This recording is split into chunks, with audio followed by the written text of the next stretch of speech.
Yes, कैसे हो आप? सब मजे में? जी सर। अच्छा, अपने जो पार्ट चल रहा है ना उसके अंदर भी ये चल रहा है वाल्व टाइमिंग डायग्राम। क्या चल रहा है? वाल्व टाइमिंग चल रहा है। वाल्व टाइमिंग की परिभाषा क्या होती है? कोई सा भी इंटरनल कंबशन इंजन जिसके अंदर पिस्टन की गति, गत्यात्मक गति वो, और वाल्व के खुलने का जो समय होता है उसको क्या बोलते हैं? वाल्व टाइमिंग बोलते हैं। किसी भी इंजन में अगर वाल्व की वो टाइमिंग से नहीं खोला जाता है, वाल्व टाइमिंग से नहीं खुलते हैं, चाहे इनलेट वाल्व हो गया है या आपका आउटलेट वाल्व हो गया, अगर टाइमिंग से नहीं खोलेगा तो आपका क्या होगा? इंजन चलेगा कि नहीं चलेगा?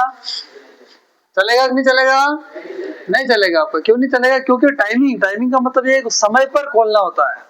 इनलेट वालों को भी समय पर खोलना होता है और आउटलेट वालों को भी समय पर खोलना होता है। तो उसके लिए अपने पास में पूरा पूरा क्या दे रखा है? आरेख दे रखा है। क्या दे रखा है? आरेख दे रखा है। तो अपने को तो अपने क्या चल रहा था कि वाल्व की बात चल रही थी ना, तो वाल्व में अपने इनलेट वाल्व कितने डिग्री खोला गया था? 9, 180 और 50। उसके बाद में आ गया था अपना आउटलेट वाल्व। तो आउटलेट वाल्व में क्या हो रहा था कि ये जो अपना बाहर वाला जो गोला है ना, ये किसका, कौन से वाल्व का है?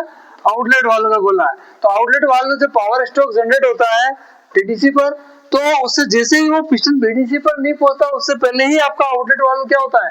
खुल जाता है। जिससे क्या करता है कि थोड़ी सी गैसें वहां से क्या होती है, एकदम नहीं खुलता है, धीरे धीरे खुलता है, तो गैसें बाहर निकलना स्टार्ट हो जाता है। तो जैसे गैसें बाहर निकलते तो जो प्रेशर अंदर होता है, दबाव जो होता है, आयतन जो होता है, वो क्या होता है? आयतन डाउन हो जाता है, कम हो जाता है। कम होने की वजह से क्या होता है कि आपका पिस्टन जो है बीडीसी से वापस टीडीसी की तरफ आराम से इजी वे में ऊपर चला जाएगा। तो ये 47 डिग्री ये हो गया आउटलेट वाल्व। उसके बाद में बीडीसी पर पहुंचेगा, बीडीसी से जस्ट सीधा टीडीसी पर 180 डिग्री होता है, आपका आउटलेट वाल्व खुला रहेगा। और आउटलेट वाल्व खुला रहने के साथ साथ में बीडीसी टीडीसी के ऊपर जाने के बाद भी 12 डिग्री तक खुला रहता है। तो अपन ने क्या जोड़ दिया? 12 डिग्री जोड़ दिया। सबको जोड़ने के बाद में 239 डिग्री आउटलेट खुला रह रहा है, 239 डिग्री इनलेट वाल्व खुला रह रहा है। उसके बाद में जो बच रहा है 144 डिग्री जो भी है, वो क्या बच रहा है? क्या बच रहा है? आपका वाल्व बंद रहता है। क्या रहता है? इस दौरान में वाल्व आपका जो है वो कंप्लीट ही क्लियर तरीके से बंद रहता है ना। ये पक्का? कितने हो रहे हैं?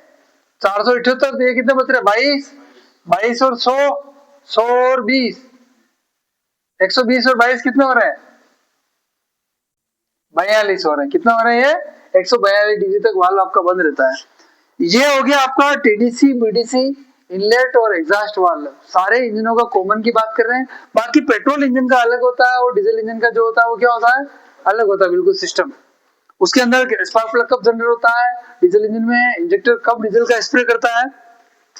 तो आप लोगों के ये समझ में आया नहीं आया? अब इसके अंदर से एक सरल सा कॉमन सा क्वेश्चन बनता है जिसको बोलते हैं अतिव्यापन टाइम। कई बार प्रश्न आता है वाल्व का अतिव्यापन टाइम क्या होता है, या ओवरलैपिंग टाइमिंग डिग्री कितने डिग्री का होता है। तो अतिव्यापन जो टाइम होता है वो 21 डिग्री का होता है। कितने डिग्री होता है? 21 डिग्री का।